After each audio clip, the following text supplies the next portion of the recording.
bonsoir, bienvenue pour la première édition de T'as quoi dans ton émission, n'est-ce pas? Tout d'abord, un grand merci au Bancel, un grand merci à vous tous d'être là, à nos invités, à cette magnifique collaboration avec Koa.fr. Et ta production, surtout. Évidemment, bien sûr. Donc ce soir, voilà, nous avons des invités de toutes sortes, de la musique, de la danse, du gourmet, du design, plein de choses. Et c'est parti, David, t'as un truc à dire? Bah écoute, non, trop de blabla, maintenant on va aller faire un petit tour. Jean-Marc, on va se mettre autour de la table. Merci Jean-Marc. Vous êtes prêts? Tu as déjà tout dit, donc du coup, j'ai plus rien. On y va!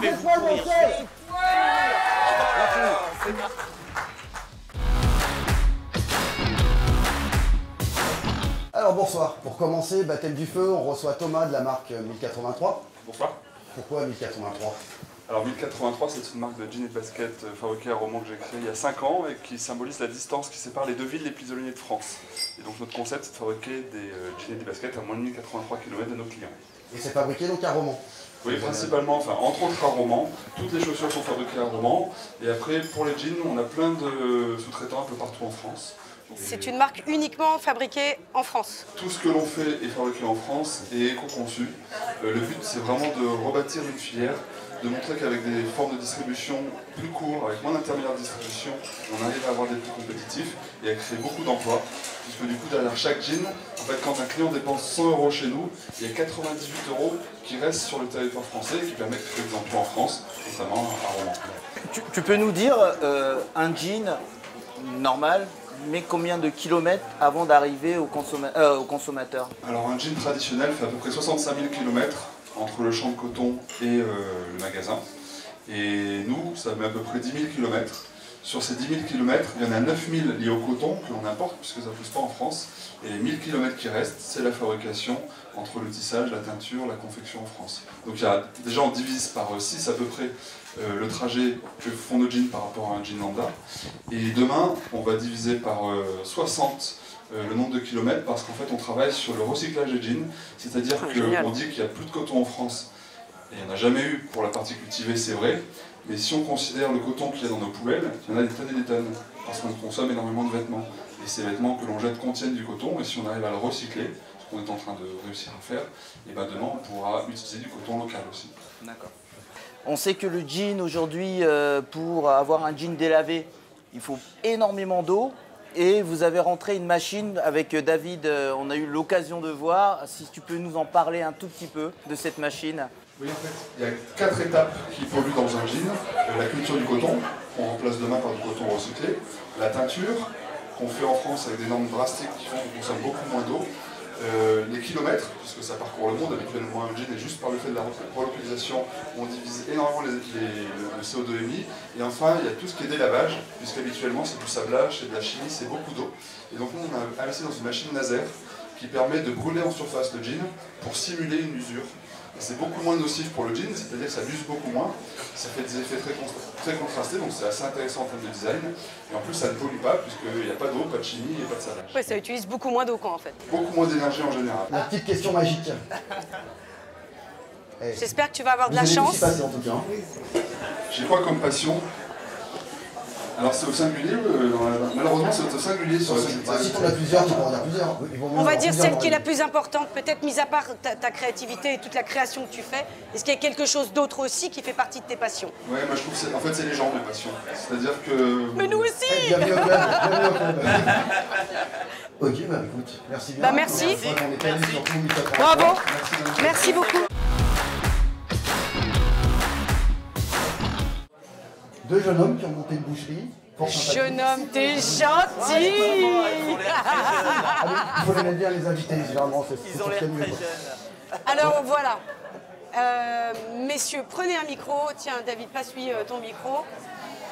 Donc, la marquise, merci d'être là.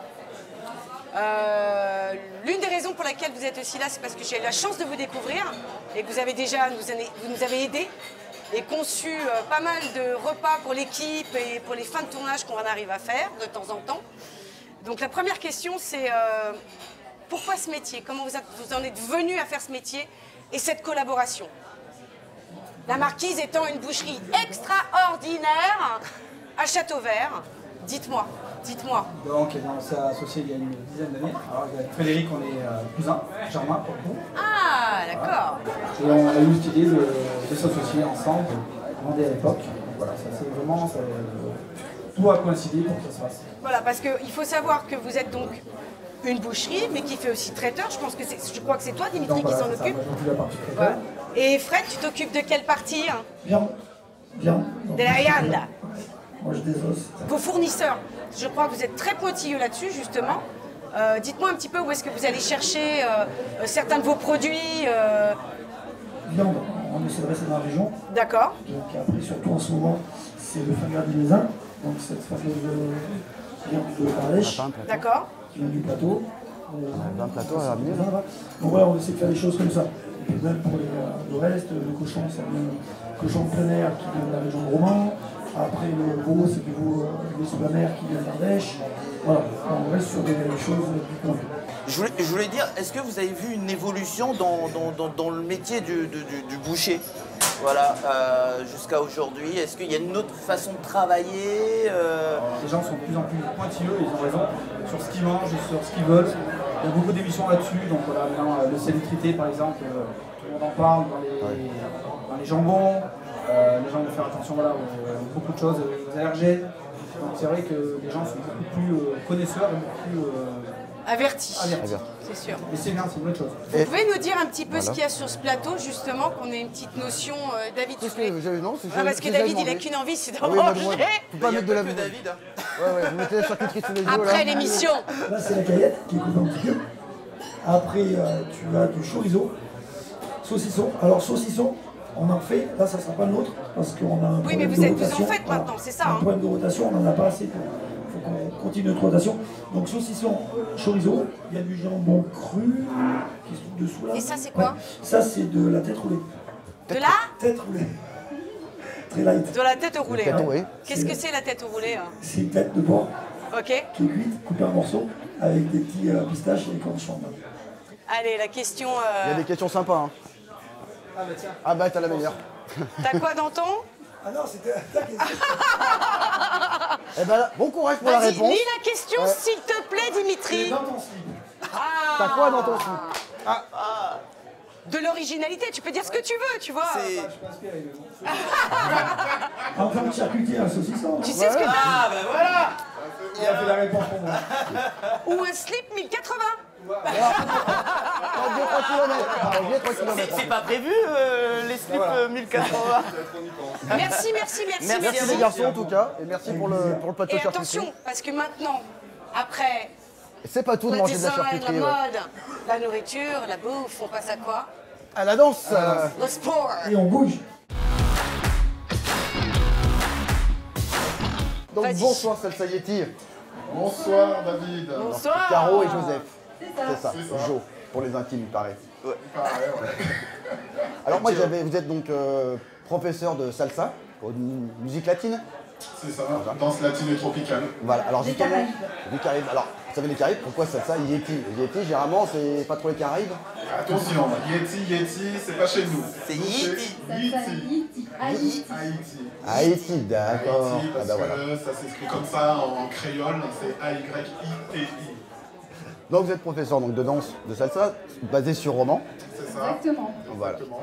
Donc Donc, vous de... nous aussi, on veut dynamiser Romans. On habite à Romans depuis 2 ans et demi, on vient de Paris. Et on a privilégié aussi le centre historique, puisqu'on donne nos cours à l'hôtel de Clériou, puisqu'on adore le patrimoine et on veut le mettre en valeur. C'est vrai que notre l'architecture façon de du, faire. l'architecture du vieux roman est magnifique. Exactement. Ça fait 17 ans qu'on est ensemble, ça fait 17 ans qu'on danse ensemble. Pour moi, c'est devenu une passion, puisqu'on m'a inscrite à un cours de danse quand j'étais petite. Et depuis, moi, j'ai adhéré. Et la danse, oui, c'est mon échappatoire, c'est ma façon de m'exprimer. Donc, oui, pour moi, c'est une passion. Bon, tandis que pour moi, très souvent on me pose la question, c'est pas une passion, la danse. C'est un Parce plaisir. que c'est plus qu'une passion, ça fait partie de notre culture, de notre vie. D'accord. Donc dès qu'on est, on a la forme du spermatozoïde dans le ventre de notre maman. Qui danse déjà la On salsa. danse déjà notre cœur. Au rythme de la salsa. Je crois que c'est la meilleure façon de dire les choses. Voilà. Tu peux pas dire mieux. Je peux pas le dire mieux, donc c'est la vérité. En fait, on souhaite que tout le monde puisse danser. Donc, on a des élèves de 17 à... Bon, elles ne nous ont pas dit leur âge, mais ça va plus de 60 ans. Justement, c'est la question que j'allais vous poser après. Voilà, Voilà, donc nous, on veut que tout le monde puisse danser. On ne fait pas des figures compliquées, on est sur les basiques. Et surtout que tout le monde puisse danser et guider. Donc, qu'ils aillent en Australie, à Romans ou ailleurs. Quoi. Votre mot d'ordre, c'est un peu comme nous ce soir, c'est qu'on prenne du plaisir, qu'on s'amuse, et voilà, c'est pas de compétition du meilleur danseur. Voilà. Parler de passion, là par contre je peux dire oui, j'ai une vraie passion, c'est le patrimoine. Et l'objectif de Salsa Haïti, l'un des objectifs de Salsa Haïti, c'est de réaliser des événements dans le patrimoine. Et là, l'année dernière, on avait réalisé une soirée sur le bateau à roues de Saint-Nazaire. Et cette année, le thème, c'est tenue matelot. Mais comme je t'ai dit, nous on sera là pour couvrir l'événement et j'espère que là, à ce moment-là, on pourra mettre Jean-Marc sur la piste de danse quand même. Et les caméras sont là, je vous l'assure. Parce qu'il m'a tous les jours, ah ouais non mais je peux pas, j'ai ça. Non mais j'aimerais le voir à l'œuvre. je fais style, hein, je vais les regarder en fait. Bon en tout cas, il invite en soirée.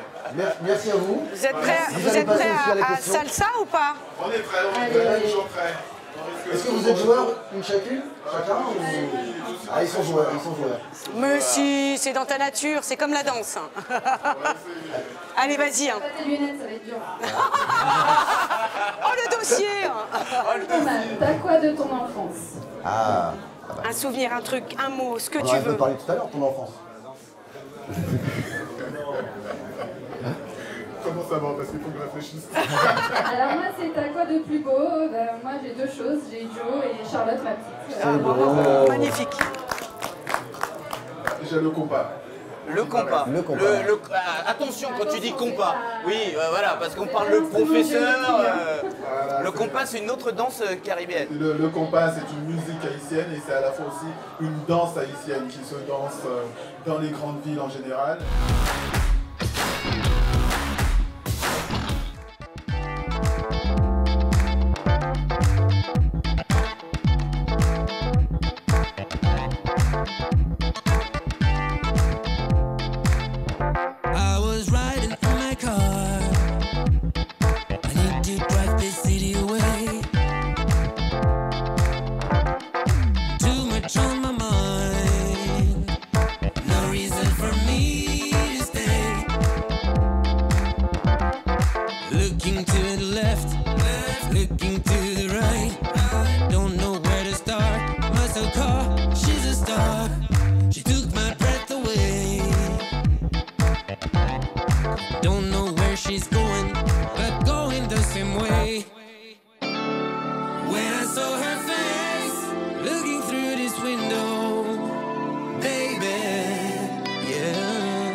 Bonsoir à Jacques.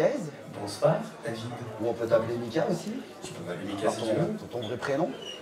Yes. Ah bah justement, on va commencer. Pourquoi donc, ce pseudo à Jacques? Pourquoi à Jacques? J'ai commencé ma carrière sous mon vrai nom, Michael Hernandez.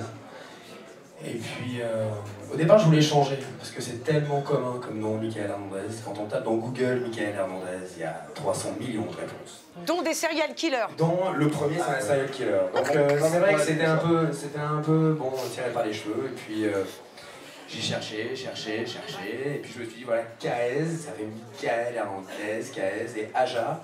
C'est par rapport à un groupe qui s'appelle Steely Dan. Je sais pas si des gens connaissent Steely Dan. Yes. Un groupe des années 70-80, californien, la balle. Il y a une groupie à côté. Et je suis un vrai fan moi, de Steely Dan. Et un des plus beaux albums s'appelle Aja.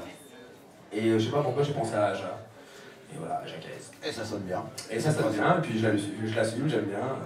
Voilà. C'est juste les fans qui ont du mal à comprendre. Oui, parce que. Michael Hernandez, ils sont là, ouais, mais Aja KS, c'est qui? Parce que c'est le même. T'as commencé donc avec ton vrai prénom et nom, Michael Hernandez, avec des chansons en française. En français, ouais. D'où une collaboration aussi avec Véronique Sanson. Ouais. Et aujourd'hui, tu viens sous le pseudo Aja KS avec des chansons déjà en anglais, une sonorité plus blues. Plus funky, plus on dirait. plus Ouais. funk. qui était plus variété française à tes débuts. Ouais.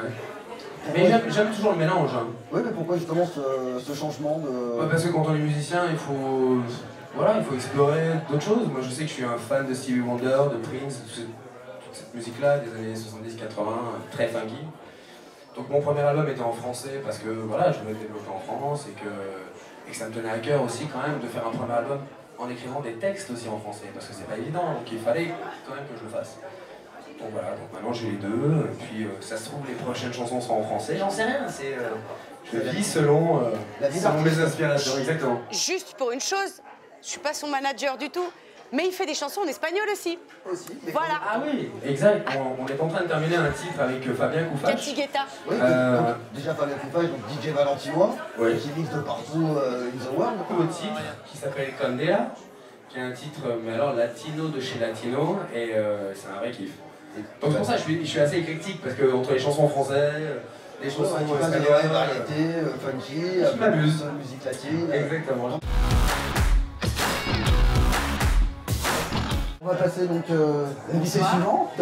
Eh bien, on a la chance, l'honneur d'avoir Christelle Barbarini avec nous, qui est aussi une artiste. Création d'ambiance. Juste pour vous dire que tout ce plateau a été créé grâce à elle, grâce à la marque Peau de Vache aussi, que nous aimons beaucoup. Et donc, Christelle, on voulait que tu sois avec nous ce soir. Pour d'abord, évidemment, nous aider à créer cette ambiance qui était super importante. Moi, j'aime les fleurs là derrière. Ah, mais c'est somptueux. C'est magnifique. Donc, Christelle, on va dire créatrice d'ambiance, décoratrice. Tu customises aussi des meubles. Tu arrives à visualiser un lieu et à créer une ambiance selon ce qu'on te demande ou selon ce qui sort de ta tête. Oui. En gros. Et j'ai vu Grenoble, Belfast, Pic. C'est ça. Tu peux nous expliquer un petit peu donc ton passé, enfin Grenoble, par rapport à l'école?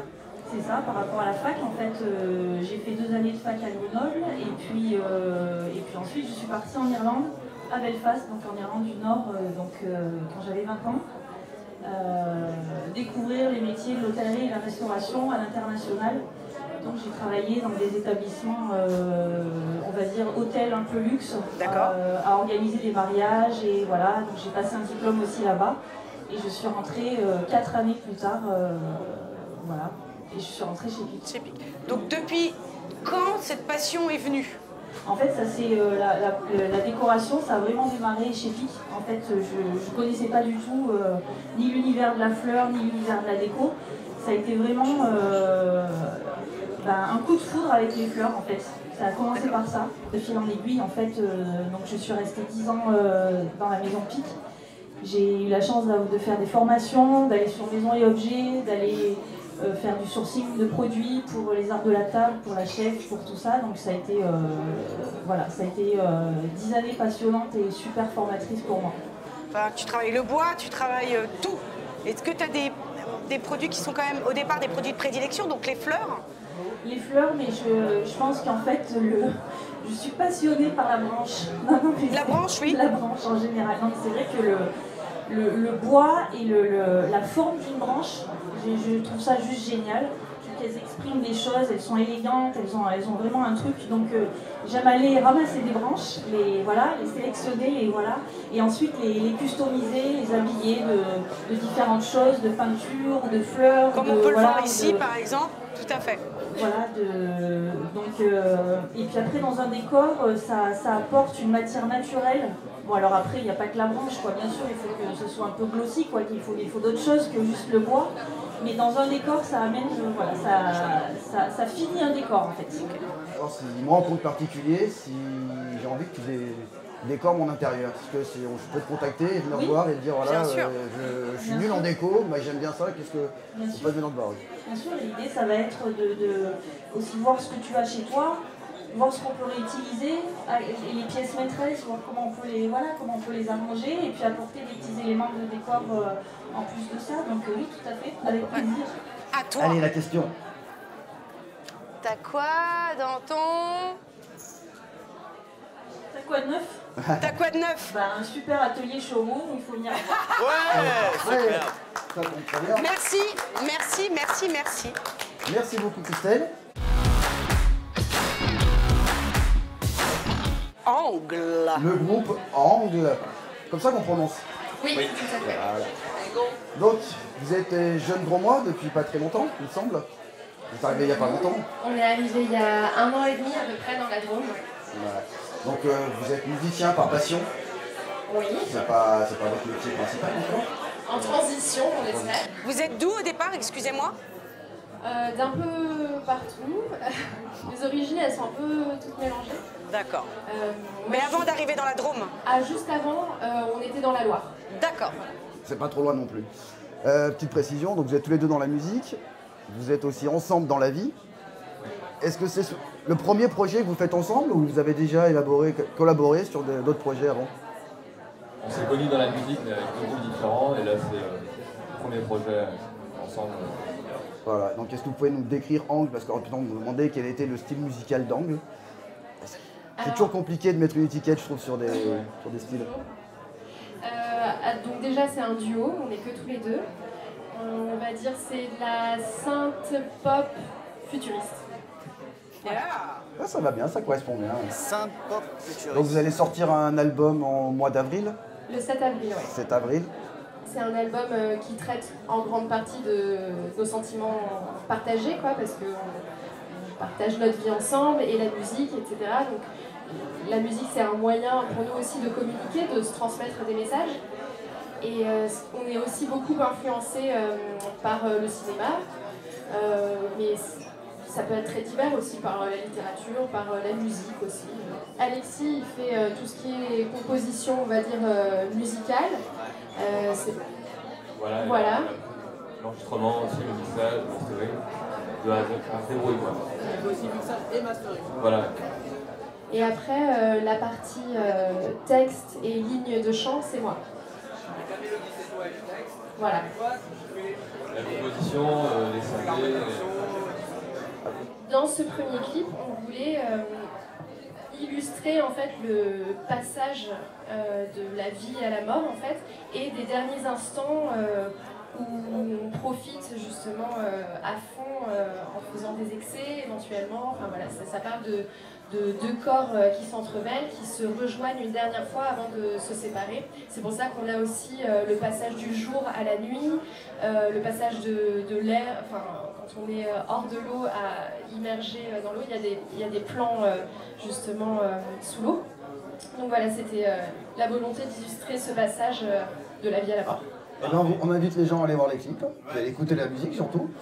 Allez, on va passer à la question. Est-ce que vous êtes joueurs? Vous tirez une question chacun ou une pour deux? Allez, une pour deux, ça sera bien. Oh. Non, c'est plus marrant, il y en a plein, vous pouvez. Allez.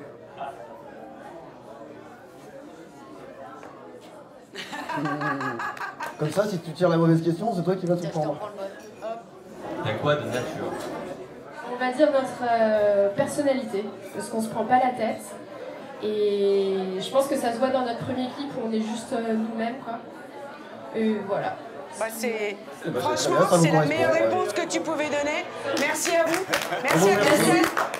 Merci à Jacques. Merci à Jacques. Merci Christelle. Et encore bravo pour cette décoration. Ouais, bravo. Merci Et on vraiment. fait un petit changement de plateau Voilà, pour nos petit changement de derniers plateau invités. avec les derniers invités. Monsieur Terris. Donc, nous avons l'immense honneur d'avoir Olivier Terris parmi nous ce soir, je tiens à le dire. Je dis ça pourquoi? Parce que j'ai eu la chance de travailler avec lui. Ah, c'est un nom depuis des années. Et surtout, pas que moi bien évidemment, c'est quand même une école qui a maintenant un centre de danse qui a bientôt 100 ans. Voilà, l'année prochaine, on fête les 100 ans. Tu fais pas ton âge. 1919 par ta grand-mère Magdeleine. C'est ça, Magdeleine. Et moi, ce qui m'intéresserait, d'abord, c'est que tu nous expliques cette passion, elle est venue à quel âge? Je sais que ça fait à peu près 20 ans que tu es donc le directeur du centre de danse Olivier Terris. Oui, déjà, oui. Mais cette passion, elle est venue quand et comment? Bah écoute, Ariane, par logique, elle est venue... Par la famille, déjà, bien sûr. Bien sûr, puisque déjà ma grand-mère, mon père était prof de danse. Donc logiquement, voilà, je suis arrivé directement dans l'école. Et depuis ma plus tendre enfance, voilà, la danse c'est ma passion. Parce que ça aurait pu ne pas l'être non plus. Mais c'est vrai que voilà, je suis passionné par cela, toujours. Alors, juste pour info, champion du monde de West Coast Swing, champion de France de rock, disco, claquette, entraîneur aussi, 2 couples qui d'ailleurs ont gagné plusieurs prix en West Coast Swing et en... Oui, en rock, voilà. enfin un petit peu tout. L'inconvénient de commencer très tôt et de rester toujours dans la même discipline, ça fait relativement peur. Toute sa vie, on va faire la même chose. Donc j'ai eu la chance de pouvoir voyager dans le monde entier. D'accord. Et de trouver de nouvelles disciplines, de nouvelles danses qu'on a apportées, etc. Me passionner aussi pour différentes danses. Et la dernière en date, en effet, c'est le West Coast Swing. En fait, on peut dire qu'il y a 3 grands groupes de danse de couple. Parce que moi, mes disciplines sont les danses de couple. On a les danses qu'on appelle standard, le corps traditionnel, la balle, etc. Les danses latines. Voilà, ça porte bien son nom. Voilà. Et puis on a les danses swing. Le swing, c'est le rock, mais pas que le rock. Il y a le boogie, jitterdug, etc. Et d'ailleurs, on revient énormément sur ces danses-là. Parce qu'il y a des effets de mode aussi dans la danse. Et je peux en parler, parce que voilà. Et le West Coast Swing, c'est, je dirais, la version moderne du swing, et qui mélange justement un petit peu les genres, et qui, en fait, hormis bien sûr la discipline rock, va aussi chercher de la mouvance latine. D'accord. Et ça marche très très fort, c'est actuellement. Ah mais c'est incroyable. Actuellement, la danse numéro 1 dans le monde entier. Dans le monde entier. Et j'aimerais que tu me répondes honnêtement, quelle est ta danse préférée? C'est pas l'heure des questions encore. Alors, clairement les disciplines swing, parce que c'est celle où j'ai le plus excellé, on va dire comme ceci. Alors, je crois qu'il y a des choses de prévues pour l'année prochaine. Il n'y a pas des concours aux États-Unis qui sont censés se faire, un truc comme ça? Oui, alors bon, je reste encore très compétiteur. Bon, c'est un peu. Mais voilà, tant mieux. Voilà, tant que je peux le faire, voilà. Et voilà, j'ai un projet de pouvoir. Je dirais aller à ce qu'on appelle l'US Open de West Coast Swing, qui est la mecque de cette discipline, et de pouvoir peut-être finir ma carrière sur cette compétition-là. C'est l'heure de la question. Allez. Vous, ça va vous faire rire, donc je sens qu'on va avoir... Vous êtes prêts? Vas-y. T'as quoi à souhaiter? Alors déjà, longue vie à votre émission. Merci. C'est gentil ça. Parce que c'est vraiment très très sympa. D'accord. Et puis merci de m'avoir invité à la première. Et puis souhaiter, j'ai beaucoup de projets, donc voilà, j'en ai. Nous on te souhaite que ça fonctionne. Voilà, et donc que mes projets aboutissent, et puis que le centre de danse Eris fête ses 200 ans. Ah bah bravo. D'accord, voilà. C'est tout ce qu'on souhaite. Oui. Merci à toi Olivier.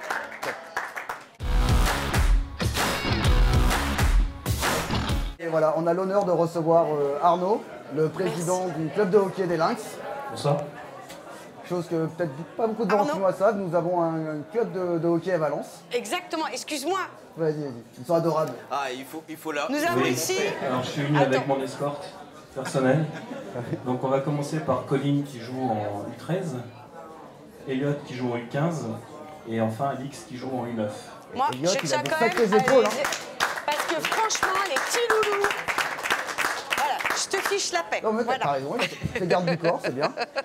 Donc les Lynx, c'est on a dit donc un club de hockey, tu peux le voir. Il y a une équipe 1 qui évolue en Ligue 2. Oui, exactement. Oui. Mais il n'y a pas que la Ligue 2. Il y a tout un club derrière. Il y a tout un club et on peut commencer le patin très tôt. On commence le hockey à Valence dès l'âge de 4 ans. Donc la particularité de ce sport, c'est qu'il faut d'abord apprendre à patiner et à manier le palais avec la crosse. Donc on prend très très jeune. Il y a peu de chances de performer dans ce sport si on commence trop tard. Donc on accueille les jeunes patineurs dès l'âge de 4 ans. Oui, c'est ça. Le hockey sur glace n'est absolument pas violent, contrairement à ce qu'on pourrait penser. C'est un sport de contact effectivement. Il y a déjà beaucoup plus de blessures au football qu'au hockey sur glace. Ça c'est le premier des points. Et le hockey sur glace en France est très mal connu. Quand on fait une recherche sur le hockey sur glace, on va sur YouTube et on voit des belles bagarres qui se passent aux États-Unis. C'est pas du tout ça. Oui, aux États-Unis, ils ont aussi la culture de la bagarre qui est un peu autorisée, ça fait partie du truc. Mais c'est autorisé ou pas? Parce que c'est toujours le truc, les gens disent oui, c'est autorisé, c'est le seul sport où c'est autorisé. C'est autorisé aux États-Unis pour le spectacle, c'est absolument pas. Tant que ça reste, puis ouais, tant que ça reste en un contre un, je crois, hein, dès que ça part en groupe, c'est. Exactement. Mais il peut y avoir un contact, parce que quand tu vois certaines images, ils se. Enfin, les contacts sont réglementés, donc c'est épaule contre épaule, on n'a pas le droit de changer dans le dos, on n'a pas le droit de prendre le truc et. Absolument pas, ça c'est dans les films, mais voilà. J'ai joué en région parisienne jusqu'en première division et le travail m'a amené sur Valence il y a à peu près 12 ans de cela. Et il y a 4-5 ans, Alix, ma plus grande fille, a voulu apprendre à patiner, c'est une patinoire devant l'hôtel de ville. Donc je l'ai amenée, elle a voulu aller dans la plus grande patinoire et de là je me suis moi-même remis un petit peu dans l'ambiance du hockey. T'as repris goût à la... J'ai repris le goût, j'ai repatiné, joué en loisir, etc. Et de fil en aiguille, je suis devenu donc, président du club. Voilà pourquoi, donc c'est pas par hasard. Et le hockey, je connaissais ce sport bien avant. Donc le club a 40 ans d'existence. Le club a maintenant 41, voire 42 ans. Oui, il a été fondé en 1976. Je trouvais ça pas mal, 40 ans, mais... Ça me tenait à cœur de l'avoir, Arnaud, parce que à la base, l'idée de créer un site, un web magazine était venue justement en assistant à un match de hockey et que j'avais été impressionné de par l'ambiance dans les tribunes, de par la façon de jouer sur glace, parce qu'il y a quand même des grandes équipes du coup, comme on est en Ligue 2 qui joue contre Valence. Donc vraiment inviter les gens à venir et je crois que l'entrée c'est pas très cher. Non, c'est 8 €. 8 € le billet d'entrée. C'est le sport d'équipe le plus rapide au monde, oui. Exactement. Je vous aurais mis un palais. Ah super, merci. Un palais de près. Ah, il faut le montrer. Donc un palais c'est à peu près 160 grammes. Ah ouais, quand le même. record enregistré c'est 183 km/h. Ah ouais, moi c'est le truc. En frappe, oui. Bon, ça c'est pour les champions internationaux. Moi c'est le truc qui m'a impressionné, c'est ça. Alors, en plus on avait eu la chance de pouvoir arriver, se mettre derrière le plexiglas. Quand on entend les palais taper dans le plexiglas, on se dit heureusement qu'il y a le plexiglas. C'est bon, je choisis, je suis démoniaque. Allez-y monsieur. Allez, courage Arnaud. Vous c'est fait, j'ai déjà fait une croix dessus.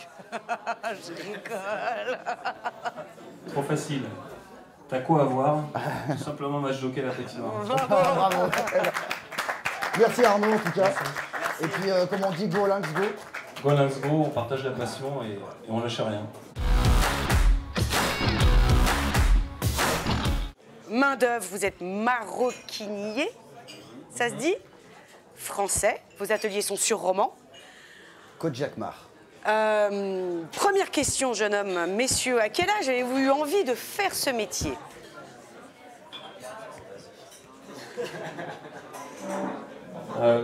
Alors depuis tout petit, moi j'ai touché un peu à tous les matériaux, je suis très manuel. D'accord.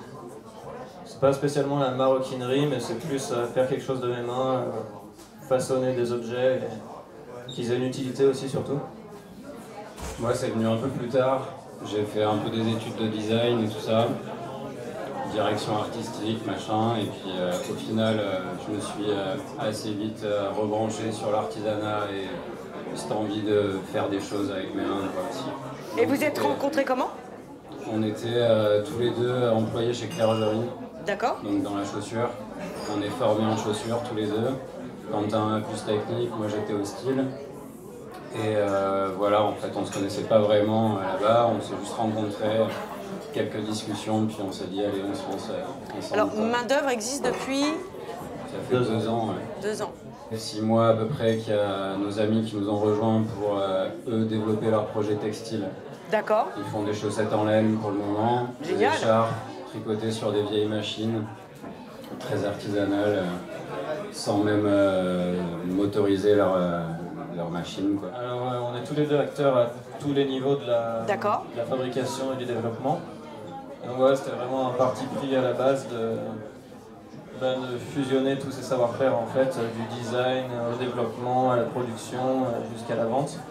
Toutes nos peaux viennent de France à 80%, je dirais. Il y a 20% qui viennent d'Italie, mais voilà, on n'est pas chauvin en fait. On veut juste avoir une démarche locale, quoi. Bien sûr. Un réseau proche de fournisseurs, quoi. Ouais, donc vous faites dans des portefeuilles, porte-monnaie, sac à dos aussi, hein. Sac à main. Il y a des tubes dedans. Ah, le sac à dos, je le trouve magnifique. Satisfaire un peu tous les yeux. Je le trouve magnifique. Regarde celui-là aussi, il est fait à la main. Vous auriez pu mettre des sous dedans. Tiens, je me permets de le poser là.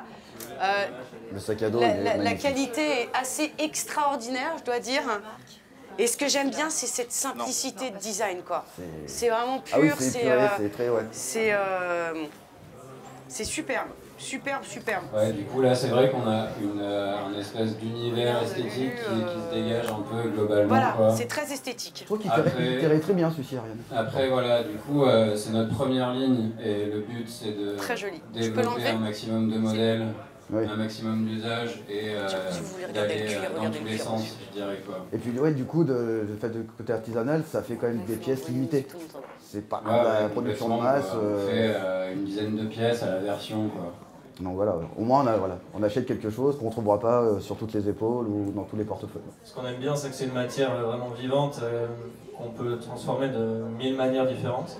Et donc effectivement, on veut aller un peu dans tous les sens. On a beaucoup d'amis qui sont dans plein de domaines différents. Donc effectivement, déjà de base, on veut aller vers la chaussure. Donc voilà, en plus c'est la tradition romanaise. Oui, en plus quoi. Enfin, voilà, ça on va y venir, c'est certain. Et après, de fil en aiguille, on aimerait beaucoup aller vers de l'ameublement, effectivement, pourquoi pas des malles, de la sellerie. On veut essayer d'exploiter cette matière au maximum, quoi. Il n'est pas là parce qu'ils sont au début.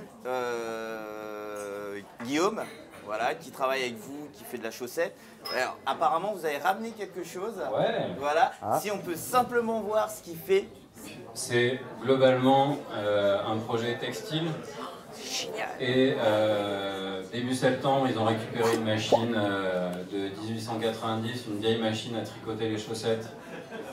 C'est génial. Du coup, tout leur projet, c'est, on est un peu là-dedans, mais du coup, eux, c'est vraiment un discours qui mène à bien, quoi, de très éthique et de, enfin voilà, fourniture locale, laine française, de très grande qualité.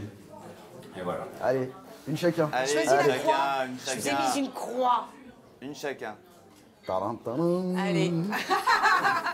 C'est quoi? Allez, on la lit. On la lit. Allez, dans le micro, t'as quoi de spécial? Pas tout. Ouais, bravo, bravo. C'était la meilleure... Tu peux répondre à sa question à lui si tu veux, c'est quoi? T'as quoi comme envie? Ouais, un petit whisky. Avec un peu de charcuterie. Allez. Bravo. Bravo. Merci. Merci. Merci. Merci à vous. Merci à tous. À la prochaine.